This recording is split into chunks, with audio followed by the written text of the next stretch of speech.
Welcome to Transition Metals. So in this inorganic chemistry topic, what we're going to be looking at is this block of elements here, which is the D block. So this row here, because it's in period 3, is called the 3D block of elements. And they're called transition elements because as you transition across the periodic table, there are changing properties going from metallic to non-metallic character. All of these elements are metals. And this is the 3D block. And the reason why they're called the 3D block is because as we go across this period, electrons are going in to this 3D subshell from titanium to copper. And the elements from titanium to copper are all metals. They're all good conductors of heat and electricity. They're strong and shining, high melting and boiling points. Now, the physical properties of these make them really fairly low chemical reactivity. So if we look at gold and silver, we know that these elements don't tarnish readily. So they make these metals extremely useful. Now, not only that, their ability, because they've got they're not very corrosive, and they also behave as catalysts. They have a wide range of uses, and that's what we're going to be looking at in this topic. What we're going to do now is revisit how we would write out the electron configurations of some of the D block elements and also their ions using their atomic number. So let's look at nickel as our first example. Nickel has got 28 electrons and we're going to do the full electron configuration. So it's 1s2, 2s2, 2p6, 3s2, 3p6. Now remember that electrons go into the 4s subshell before the 3D. 4s2, and that leaves us now to fill up the 3D. And that leaves us with 8 electrons in the 3D subshell. If we now go to look at electrons in boxes here, you can see that those 8 electrons in the 3D subshell, so that's 2, 4, 6, that the 2 electrons are occupying orbitals singly before pairing up. Now this is really, really important. You can see here these 2 electrons here, these 2 unpaired electrons in the 3D subshell. So remember, electrons always go into the 4s before entering the 3D. Now, once electrons are in the 4s energy level, they are now further away from the nucleus and actually shielded by the 3D. So let's look at the electron configuration of a nickel 2+ ion. So a nickel 2+ ion still has 28 protons, but it's lost 2 electrons. And the electrons will always go from the 4s energy level before the 3D. So the electron configuration of Ni2+ is exactly the same as nickel, except it will have lost those 4s electrons. So it now has a 3D8 configuration. Now remember, the 2 elements that I'm going to star now, chromium and copper, have a slight exception. You can see that chromium and copper have 1 unpaired electron in the 4s subshell. And that is because as electrons enter the 4s and the 3D are almost of equal energy. And you can see here, if the 4s and 3D are almost of equal energy, it means that this electron has far less repulsion if it occupies the 4s orbital singly rather than pairing up and an electron moving from the 3D into the 4s. Instead of doing that, because all of the energy levels are of similar value, the electron actually appears, there's one unpaired electron in the 4s energy level. So if we were to write out the electron configuration for chromium, remember, has 24 protons, and therefore its electron configuration is 1s2, 2s2, 2p6, 3s2, 3p6, 4s1, 3d5, and not 3d4, 4s2. The chromium 3 plus ion, therefore, will lose electrons first from the 4s and then it will lose electrons from the 3d. So the chromium 3 plus ion will lose electrons first from the 4s and then the 3d, and therefore its electron configuration is going to be 3s2, 3p6, 3d, it's lost 1 from there, 2 from there, 3d3.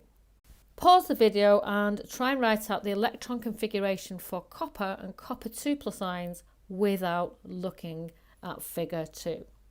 So remember that copper is like chromium odd one out in that there's a single unpaired electron in the 4s and it's therefore 3d10. We have a pair of electrons in 3d10. When it forms copper 2 plus ions, as usual, the 4s electrons go first and one of the 3d electrons, which gives it a 3d9 configuration. Now here you'll notice the shorthand notation, because we know that argon has an electron configuration of 1s2, 2s2, 2p6, 3s2, 3p6. So it's isoelectronic with argon up to that point. So we could also represent the copper 2 plus ion by putting in square brackets argon, the argon core, and then it's 3d9. To remind you, 4s electrons are always lost first when transition metal atoms become ions. Now let's look at the distinction between a transition element and a D block element. So the formal definition of a transition element, and this is really, really important, is what forms one stable ion with a part full D shell of electrons. Now scandium only forms 3d10 in all of its compounds. 3d0, and zinc only forms 3d10 in all of its compounds. So these are not transition elements, they are D block elements, but not transition elements.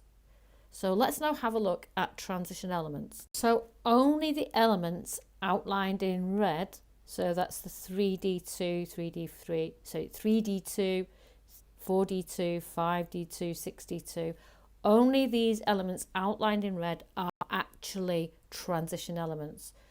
Those that lie outside the red box are simply just D block elements. So in this section we're going to learn some new terms, and the terms we're going to look at are ligand, a coordinate bond that you've met before, and coordination number. And you're also going to look at this concept of dentate. We're going to be looking at bidentate ligands and also multidentate ligands. And we're also going to look at how the size of ligands affects the shape of what we call these complex ions. And then we're also going to look at how changing these ligands affects the properties of the complex ions. So first of all, let's have a look at a typical complex ion. So let's look at the familiar solid of copper sulfate. So copper sulfate hydrated crystals with water of crystallization have this blue colour. And when we dissolve them in water, we form copper sulfate solution. Now really, the species in our copper sulfate solution are no longer the same as the species that are present in the copper sulfate solid. The copper sulfate solid would be a giant ionic lattice. And in this giant ionic lattice, there are electrostatic forces of attraction between copper ions and sulfate ions, and also the water of crystallization. However, when you dissolve that in water, things change.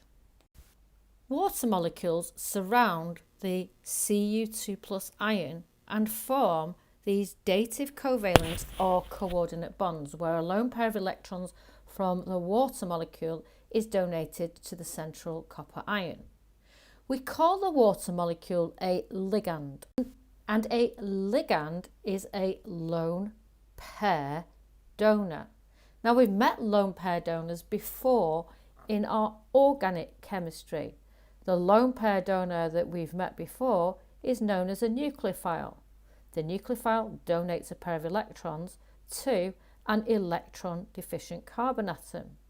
We've also met another species which donates a pair of electrons, and that is a base. And a base donates its lone pair of electrons, this time to a proton. It accepts a hydrogen, and this is called a Lewis base. In this case, a ligand is donating its lone pair of electrons to a central metal ion, and that is the definition of a ligand. Now, our copper ion is surrounded by 6 water molecules. So we have 6 pairs of electrons being donated to our central metal ion, and these are 6 coordinate bonds. So we say our coordination number is equal to 6, because there are 6 lone pairs of electrons being donated to the central metal ion. Overall charge on the ion is going to be 2+, because the charge on the copper ion was 2, and since water molecules are neutral, they have no overall charge. The charge on this complex ion is +2. So the charge on a complex ion is equal to the sum of the charge of the ligands and the charge on the central metal ion. So now we can look at the concepts of shapes of transition metal ions, because if we go back to AS and look at our valence shell electron pair repulsion theory that states the shape of a molecule, in this case ion, is determined by the number of pairs of electrons repelling around a central atom. So if we look at this complex ion here, we can see that the coordination number is 6 because there are 6 pairs of electrons being donated by each of these ammonia ligands, the lone pair coming from the nitrogen atom. These are coordinate or dative covalent bonds because both of the electrons in the covalent bond is being supplied by the nitrogen atom. Now, there are 6 pairs of electrons repelling altogether, and therefore, when we looked at the VS, the valence shell electron pair repulsion theory, the shape of that ion is going to be octahedral. And remember, in our octahedral shapes, the bond angles are all equal and they're all at 90 degrees. Now, this is the most common shape of a transition metal ion. Let's look at a different shape. Here we can see that the chloride ions are each donating 1 pair of electrons to the central cobalt ion. In this case, the cobalt ion is cobalt 2+. So we've got 4 pairs of electrons repelling to the maximum, and we know from AS that that shape is tetrahedral and that the bond angle is going to be 109.5 degrees. We look at the charge on this. We know that each of the chloride ions has a negative charge, and therefore by deduction the charge or the oxidation state of the cobalt is +2.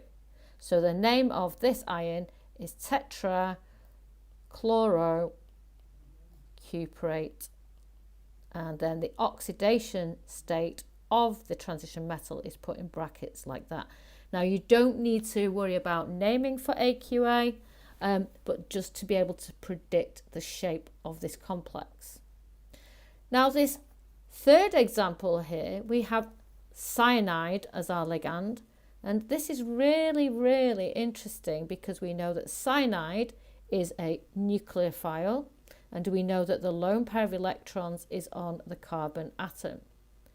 Each carbon atom is donating a pair of electrons, so we say that the coordination number of this is 4 because it's got 4 pairs of electrons being donated to the nickel. There are 4 coordinate bonds.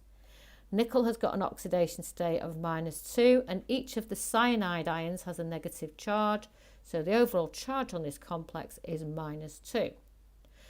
Now, nickel has a D8 configuration, and what you can't see here are the pairs of electrons, the unpaired electron from the d orbital here, and that repels the 4 ligands. And this is an unusual shape, and it's common in the D8 row. So nickel tends to form what are called square planar complexes, and so does platinum tend to form square planar complexes because of repulsion by these electrons here. So in the D8 row, the 3D8, 4D8, they tend to form square planar complexes. And as you can see from the diagram, that the bond angle is going to be 90 degrees. So anything in D8 like nickel and platinum tend to form square planar complexes. Ammoniacal silver nitrate, or Tollens reagent, is actually a complex of silver.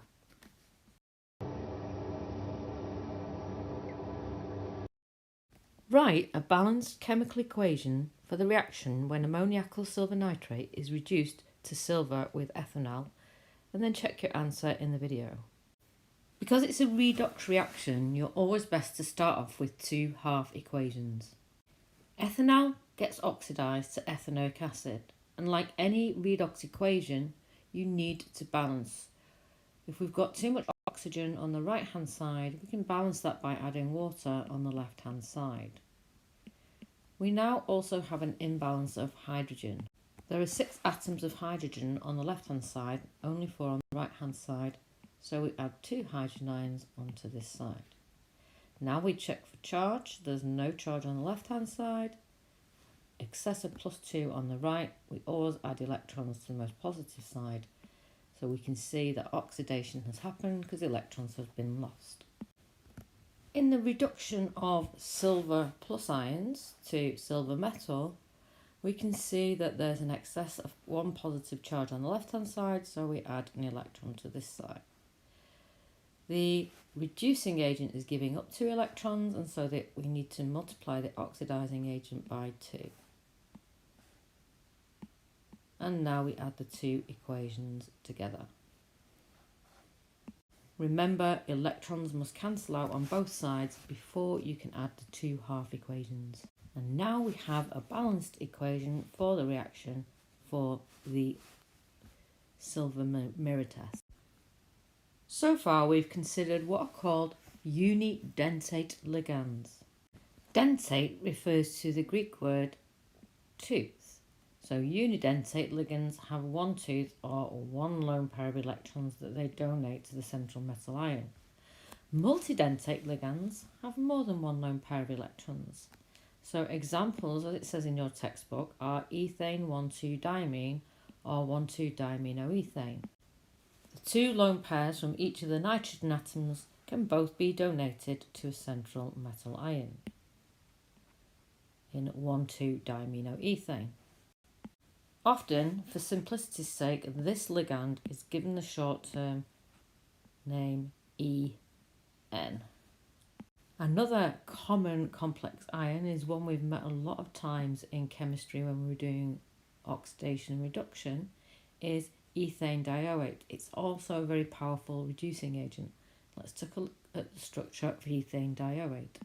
It's lone pairs available on the negatively charged oxygens this time, which are donated to a central metal ion.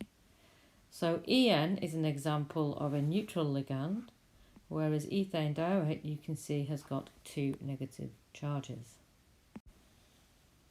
And benzene 1,2-diol or 1,2-dihydroxybenzene is also a neutral ligand. In fact, any species which can donate pairs of electrons can be classed as a ligand. These are all bidentate ligands.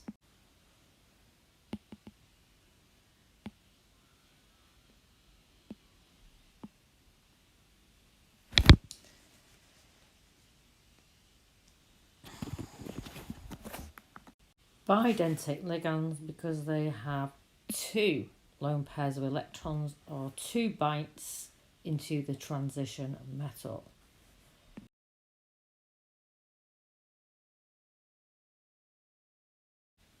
So what would you do if you were asked to draw a complex ion with bidentate ligands? So let's have a look at how we draw the structure of CuEn3 3,2+, and iron oxalate. Try and draw them, and then we'll have a look at how you would do them next part of the video. To start to draw a complex which is surrounded by bidentate ligands, draw first of all the octahedral shape. You then imagine 3 pairs of gamer earphones surrounding the central metal ion. Let's draw those in now. So we've got a pair of earphones here, a pair of headset here, and a pair here. That's one way of arranging the headsets around the copper ion. Alternatively, we can arrange the headsets in this way. So immediately can be seen when bidentate ligands surround a transition metal ion, some form of isomerism arises. So let's now replace the headset with the 1,2-diaminoethane molecule. Just to make matters simpler, let's use the skeletal structure. And now let's replace our headsets with the 1,2-diaminoethane. There's 1, there's 2, and there are 3 diaminoethanes surrounding the copper. All that now follows is to put the charge on the overall complex. Now let's look at the isomer. Let's now look at how to draw the complex when we've got 3 ethane dioate ions surrounding a central ion. So using the headphone analogy, we replace the headphones with the ethane dioate molecules. So it's always a good idea to put your lone pairs of electrons first, draw the atom that is donating the pair of electrons, and then construct the rest of the molecule around it. Don't forget now to put the bracket, because the overall charge, which is the sum of the 3 ethane dioate ions and then the charge on the Fe, and therefore the overall charge on this complex is 4-. So that suggests, because each ethane dioate is offering a charge of 2-, so that's 3 times -2, and the ion and the overall charge on the complex is -4, it follows therefore that the oxidation state of the ion must have been +2. So let's take a closer look at isomerism in complex ions. So first of all, let's look at geometrical isomerism. And we know that geometrical isomerism occurs in alkenes where there is restriction of rotation about a bond. So for example, you can have E-butene and you can have Z-butene, and that's due to restriction about a bond. However, in complex ions, we have this arises because of the ligands differing in their position in space relative to one another. And this type of isomerism also occurs in octahedral and square planar complexes. So if we look at this one here, this octahedral complex, the chloride ions here are next to each other in the same plane. So the old notation for this is cis, or we now call that Z-zusammen. So that is the Z isomer. Or the chloride ions could be across from each other, not next to each other, not at 90 degrees, or they're at 180 degrees to each other. And this is commonly known as the trans form, or the E-entgegen form.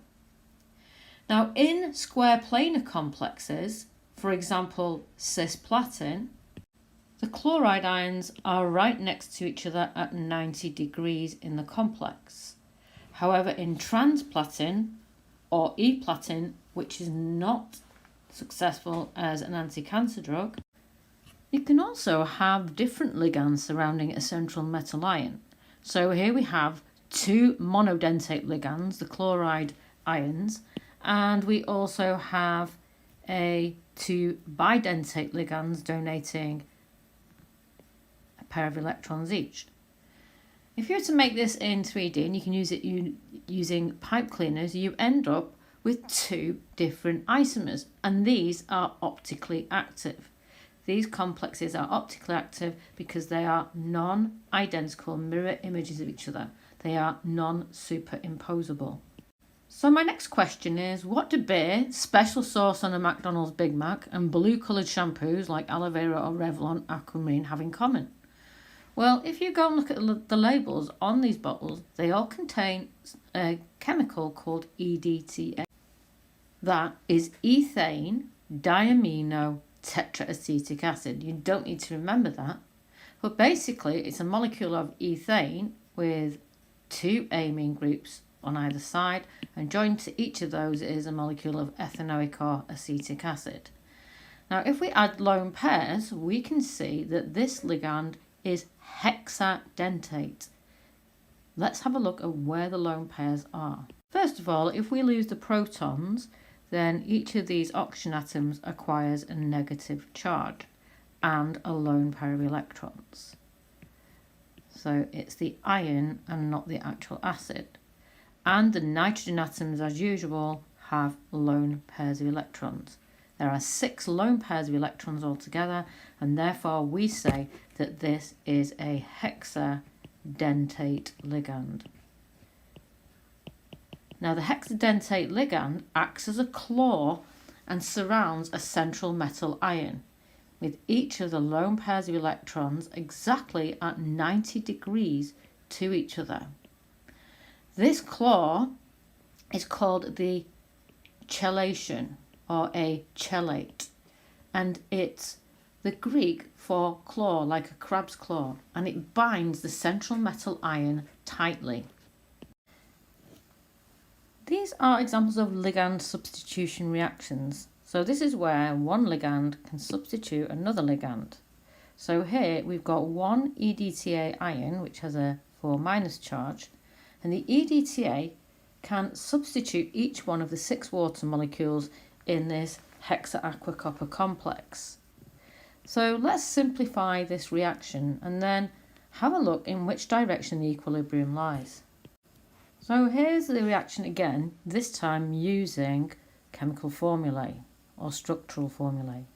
So the hexa-aqua-copper loses its 6 water molecules, and the reaction lies well over on this side, favouring the copper EDTA complex. And the reason for this is all to do with entropy. On this side of the reaction, on the left-hand side, we have 2 chemical species. On the right-hand side, we have 7 chemical species. And from the second law of thermodynamics is that we will always move to increasing entropy. This side, this complex, is much more stable because of entropy. And we call this phenomenon the chelate effect.